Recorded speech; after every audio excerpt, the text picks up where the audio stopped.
दोस्तों, क्या आपने कभी सोचा है कोई भी क्राइम अचानक नहीं होता। उसकी एक प्रॉपर जर्नी होती है। और सबसे बड़ा सवाल, क्राइम की सिर्फ 4 स्टेजेस ही क्यों होती हैं, 5 या 3 क्यों नहीं।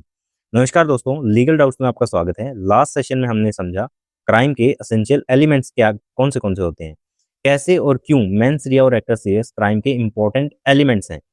आज हम उसी कंसेप्ट को एक स्टेज आगे लेकर जाएंगे और बात करेंगे स्टेजेस ऑफ क्राइम की। साथ ही डीपली पढ़ेंगे इनकोएट ऑफेंसेस के बारे में, जैसे अबेटमेंट, क्रिमिनल कॉन्स्पिरेसी और अटेम्प्ट के बारे में।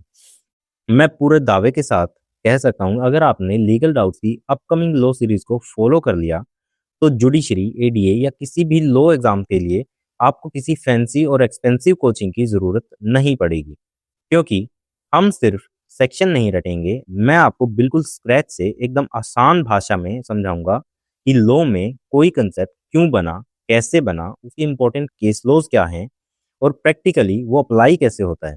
आपको ज़्यादा कुछ नहीं करना, इस सीरीज के लेक्चर्स को एंड तक सिर्फ ध्यान से सुन लीजिए, आपके सारे डाउट्स क्लियर हो जाएंगे। तो अपना बीएनएस का बेरेक अपने पास रख लीजिए, हम बिल्कुल बेसिक से स्टार्ट करने वाले हैं। चलिए शुरू करते हैं। आज के सेशन की क्विक समरी आप स्क्रीन पर देख सकते हैं। आज हम करने वाले हैं स्टेजेस ऑफ क्राइम और इनकोएट ऑफेंसेस। क्राइम की 4 स्टेजेस होती हैं: इंटेंशन, प्रिपरेशन, अटेम्प्ट और कमीशन। इन स्टेजेस को डीपली पढ़ने से पहले हमें पता होना चाहिए क्राइम की सिर्फ 4 स्टेजेस ही क्यों होती हैं। इसका सिंपल सा रीजन है ह्यूमन साइकोलॉजी और एक्शन। लॉ को ये तय करना होता है किस पॉइंट पर किसी को सजा देनी है या किस पॉइंट पर नहीं। इसलिए क्लियर बाउंड्री बनानी जरूरी थी कि कहाँ तक एक इंसान के पास चांस है क्राइम रोकने का और कहाँ उसने लाइन क्रॉस कर दी। कोई भी इंसान अचानक उठकर क्राइम नहीं करता। पहले वो सोचता है, तैयारी करता है, फिर जाकर कोई एक्शन लेता है। वो एक्शन या तो अटेम्प्ट पे रुक जाएगा या फिर कंप्लीट ऑफेंस बन जाएगा। बस यही सीक्वेंस लॉ ने उठाया और इसको स्टेजेस में डिवाइड कर दिया। इसलिए क्राइम की 4 स्टेजेस होती हैं। सबसे पहली स्टेज आती है इंटेंशन, यानी इरादा। अब एक बेसिक रूल ध्यान रखिए, mere intention to commit an offense without any overt act or omission is not an offense। जैसा कि हमें पता है, मेंस रिया एक इंपॉर्टेंट एलिमेंट होता है क्राइम का, लेकिन सिर्फ बुरा सोचने से सजा नहीं मिलती। या हम बोल सकते हैं जनरली क्राइम की फर्स्ट स्टेज पनिशेबल नहीं होती। The reason behind this is the law can not punish thoughts as they are invisible and can be change before any harm occurs. अगर सिंपल भाषा में हम इसको बोलें तो लॉ किसी के दिमाग को रीड नहीं कर सकता। जब तक उस सोच के साथ कोई एक्ट ना जुड़ जाए तब तक वो क्राइम नहीं बनता। किसी भी एक्ट को क्राइम बनाने के लिए 2 चीजों की जरूरत होती है, गिल्टी माइंड और गिल्टी एक्ट की। इसको हम एक एग्जांपल से समझते हैं। मान लीजिए ए को बी पर बहुत गुस्सा आ रहा है और वो अपने मन में सोचता है कि मैं बी को जान से मार दूंगा, लेकिन वो अपने घर पर बैठा रहता है और कुछ नहीं करता। तो बीएनएस के अकॉर्डिंग ये कोई ऑफेंस नहीं है, क्योंकि कोई भी इंसान क्या सोच रहा है या क्या सोचता है ये हमें उसके कंडक्ट से पता चलता है। जब तक वो कोई एक्ट नहीं करेगा तब तक हम नहीं बता सकते उसके दिमाग में क्या चल रहा है। इसलिए सिर्फ इंटेंशन लॉ में पनिशेबल नहीं होती जब तक कि उस इंटेंशन के साथ कोई गिल्टी एक्ट ना जुड़ जाए। ठीक है जी। अब आते हैं सेकंड स्टेज पर, प्रिपरेशन यानी तैयारी। It means arranging the means and measures necessary for the commission of offence. Simply बोलें तो इस स्टेज में क्रिमिनल अपनी सोच को अंजाम देने के लिए रिसोर्सेज इकट्ठे करता है, जैसे कोई वेपन खरीदना, टूल्स गैदर करना या इंफॉर्मेशन कलेक्ट करना।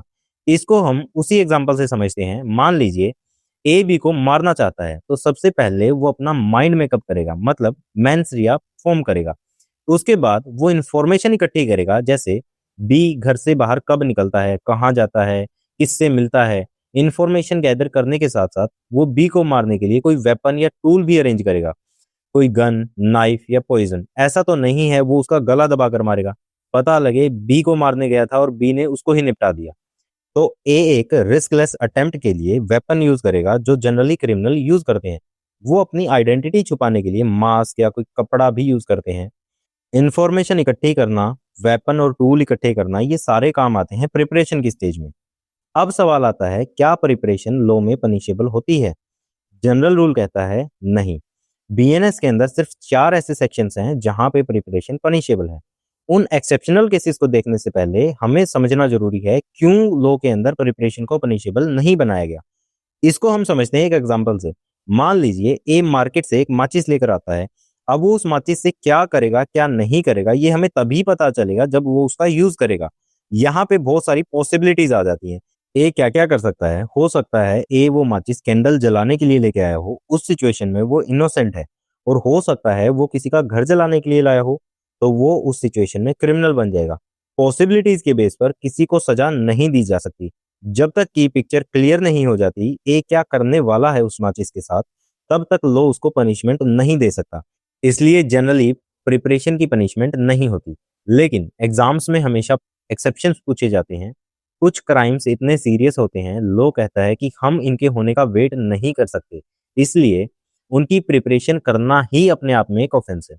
अब हम बात करते हैं वो कौन सी सिचुएशंस हैं बीएनएस के अंदर जहां प्रिपरेशन भी पनिशेबल होती है। स्क्रीन पर आप देख सकते हैं वो एक्सेप्शंस कौन सी हैं। इसमें आता है waging war against the government of India, preparation to commit dacoity, preparation to commit counterfeiting and preparation to commit depredation. BNS में सिर्फ ये 4 ही ऐसे सेक्शंस हैं जहां पे प्रिपरेशन को पनिशेबल बनाया गया है। इनके अलावा किसी भी केस में प्रिपरेशन पनिशेबल नहीं होती। लेकिन इन 4 केसेस में पुलिस ऑफेंस होने का वेट नहीं करेगी, प्रिपरेशन करते ही आपको अरेस्ट कर लिया जाएगा।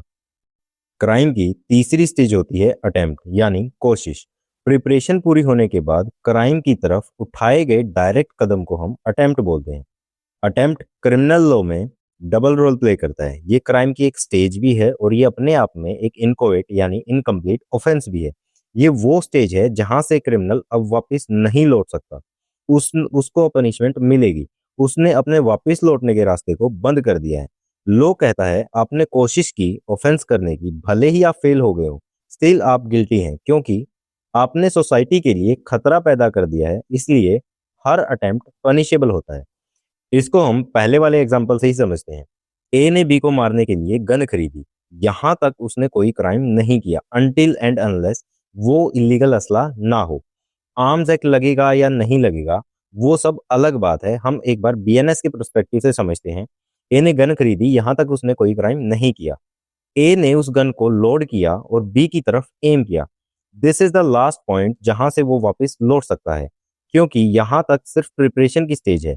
लेकिन जैसे ही उसने ट्रिगर दबाया, अब उसके हाथ से कंट्रोल चला गया और यहां से उसका पीछे हटने का रास्ता खत्म हो गया। अब गोली चले या ना चले, बी मरे या ना मरे, लेकिन ए ने अपना काम कर दिया। उसका ये एक्ट या तो मर्डर बनेगा या अटेम्प्ट टू मर्डर बनेगा। लॉ के हिसाब से अब वो क्रिमिनल बन चुका है और उसको पनिशमेंट मिलेगी। लेकिन सबसे इंपॉर्टेंट क्वेश्चन यहाँ पे ये आता है कि हमें कैसे पता चलेगा कि प्रिपरेशन कहाँ खत्म होती है और अटेम्प्ट कहाँ शुरू होता है। इसको समझने के लिए लॉ ने 3 टेस्ट बनाए हैं, या हम इनको 3 रूल्स भी बोल सकते हैं। और सुप्रीम कोर्ट का एक लैंडमार्क केस है Malkiyat Singh versus state of Punjab, जिसकी हेल्प से हम प्रिपरेशन और अटेम्प्ट के बीच के डिफरेंस को आसानी से समझ सकते हैं। लेकिन सबसे पहले हम बात कर लेते हैं उन 3 रूल्स की जो लॉ में दिए गए हैं प्रिपरेशन और अटेम्प्ट को डिफरेंशिएट करने के लिए। सबसे पहला रूल है द प्रॉक्सिमिटी रूल। यहाँ लॉ आपसे एक सिंपल सवाल पूछता है, how close was the act to the final crime. मतलब आपका जो एक्ट है वो एक्चुअल कमीशन के कितना करीब पहुंच गया था। आपका एक्ट फाइनल कमीशन के जितना ज्यादा क्लोज होगा उतने ही ज्यादा चांसेस होते हैं वो अटेम्प्ट माना जाएगा। दूसरा और सबसे इंपॉर्टेंट रूल है प्रिंसिपल ऑफ लोकस पेनिटेंशियाई। प्रोनाउंसिएशन आप इसकी एक बार देख लेना। इस प्रिंसिपल को सुप्रीम कोर्ट ने Malkiyat Singh versus state of Punjab के केस में भी यूज किया था। इसका नाम थोड़ा सा मुश्किल है पर इसका मतलब बहुत सिंपल है, अपॉर्चुनिटी टू रिपेंट या अपॉर्चुनिटी टू विड्रॉ। मतलब क्या ऑफेंडर के पास अपने एक्शन को रोकने का आखिरी मौका है? अगर हाँ, तो वो अभी तक प्रिपरेशन की स्टेज है, और अगर उसने एक्शन स्टार्ट कर दिया और कंट्रोल उसके हाथ से निकल गया तो वो अटेम्प्ट माना जाएगा। जैसे हमने उस एग्जांपल में देखा, ए ने जब गन बी पर एम किया लेकिन ट्रिगर नहीं दबाया, उसके पास एक चांस है रुकने का, और जैसे ही ट्रिगर दबा देगा वो अटेम्प्ट बन जाएगा क्योंकि उसके पास विड्रॉल की अपॉर्चुनिटी खत्म हो चुकी होगी। अब आते हैं तीसरे और सबसे इंटरेस्टिंग टेस्ट पर, द इम्पॉसिबिलिटी टेस्ट। इसका सिंपल सा मतलब है, भले ही ऑफेंडर के एक्ट से किसी ऑफेंस का कमिट होना इम्पॉसिबल हो, लेकिन अगर उसने इंटेंशनली कोई एक्ट कर दिया तो वो अटेम्प्ट माना जाएगा। जैसा कि आप एग्जांपल में देख सकते हैं, एक गन लेकर एक रूम में जाता है और बेड पर गोली चला देता है, ये सोचकर कि बी वहां सोया है लेकिन बेड खाली था। इस सिचुएशन में भले ही ऑफेंस फैक्चुअली इम्पॉसिबल है, लेकिन ए की इंटेंशन और एक्ट दोनों प्रेजेंट है और ए के हाथ से कंट्रोल निकल चुका है, तो ये इम्पॉसिबिलिटी टेस्ट के हिसाब से प्रिपरेशन नहीं, अटेम्प्ट टू मर्डर माना जाएगा। Sudhir Kumar Mukherjee versus state of West Bengal 1973 supreme court.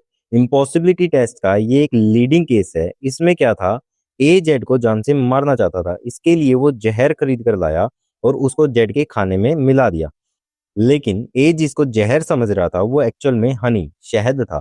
Supreme Court ने यहाँ इम्पॉसिबिलिटी टेस्ट लगाया और ए को अटेम्प्ट टू मर्डर के लिए कन्विक्ट किया गया। अब हम बात करते हैं एक लैंडमार्क केस की, Malkiyat Singh versus state of Punjab की। ये केस है 1968 का। इस केस में क्या हुआ था, एक ट्रक ड्राइवर 75 बोरी धान की यानी 75 बैग्स ऑफ पैडी लेकर पंजाब से दिल्ली की साइड जा रहा था। वो दिल्ली से करीब 32 मील दूर था। दिल्ली का एक बॉर्डर पड़ता है समालखा, वो उससे भी 14 मील पीछे था। रास्ते में दिल्ली बॉर्डर से पहले ही पुलिस ने उसे पकड़ लिया और उसके ऊपर एसेंशियल कमोडिटीज एक्ट के तहत attempt to export essential commodities without permit के चार्जेस लगाए गए। सुप्रीम कोर्ट ने उसकी कन्विक्शन को ओवरटर्न किया और कोर्ट ने कहा ये प्रिपरेशन की स्टेज थी, अटेम्प्ट नहीं था, क्योंकि धान के बैग अभी तक पंजाब में ही थे और कंट्रोल ड्राइवर के हाथ में था। हो सकता था वो ड्राइवर बॉर्डर आने से पहले अपना माइंड चेंज कर लेता और ट्रक को वापस घुमा लेता। उसके पास अभी भी विड्रॉल की अपॉर्चुनिटी थी। अगर वो बॉर्डर क्रॉस करते टाइम पकड़ा जाता तो वो अटेम्प्ट होता। तो सुप्रीम कोर्ट ने इस केस में एक्यूज को एक्विट कर दिया और सुप्रीम कोर्ट ने अटेम्प्ट और प्रिपरेशन के बीच के थिन लाइन डिफरेंस को एक्सप्लेन किया। अब आती है क्राइम की लास्ट स्टेज, जो है कमीशन या अकम्पलिशमेंट। जब अटेम्प्ट सक्सेसफुल हो जाता है तो वो मेन ऑफेंस बन जाता है और ऑफेंडर को सब्सटेंटिव ऑफेंस वाली पनिशमेंट मिलती है। फॉर एग्जांपल, अगर ए की गोली बी को लगी और वो मर जाता है तो ऑफेंस बनेगा मर्डर का, और अगर ए फेल हो जाता है तो ऑफेंस बनेगा अटेम्प्ट टू मर्डर का।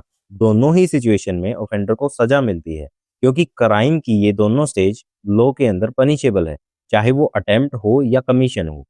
अब यहाँ से हमारा बीएनएस का मेन टॉपिक शुरू होता है, इनकोवेट ऑफेंसेस। इनकोवेट का आसान भाषा में मतलब होता है इनकम्प्लीट या अधूरा। लॉ कहता है कि कुछ एक्ट इतने डेंजरस होते हैं कि हम सोसाइटी को नुकसान पहुंचने का वेट नहीं कर सकते। उन क्राइम्स की फाउंडेशन बनाना ही अपने आप में एक अलग क्राइम है। बीएनएस के अंदर मेनली 3 इनकोवेट ऑफेंसेस आते हैं जो चैप्टर नंबर 4 में बताए गए हैं। इनमें सबसे पहले आता है अबेटमेंट, जो बीएनएस के सेक्शन 45 से शुरू होता है और सेक्शन 60 तक दिया गया है। इसके बाद आता है क्रिमिनल कॉन्स्पिरेसी, जो कि बीएनएस के सेक्शन 61 में डिफाइन किया गया है और इसी के सबसेक्शन 2 में इसकी पनिशमेंट बताई गई है। इसके बाद आता है अटेम्प्ट। ये एक यूनिक कॉन्सेप्ट है जो क्राइम की थर्ड स्टेज होने के साथ साथ इनकोएट ऑफेंस भी है।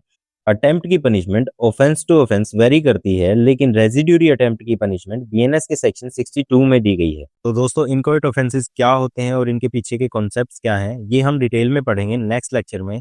अगर आपको ये लेक्चर पसंद आया हो और कुछ नया सीखने को मिला हो तो वीडियो को लाइक जरूर करें और हमारे चैनल को सब्सक्राइब करना ना भूलें। मिलते हैं नेक्स्ट वीडियो में। जय हिंद।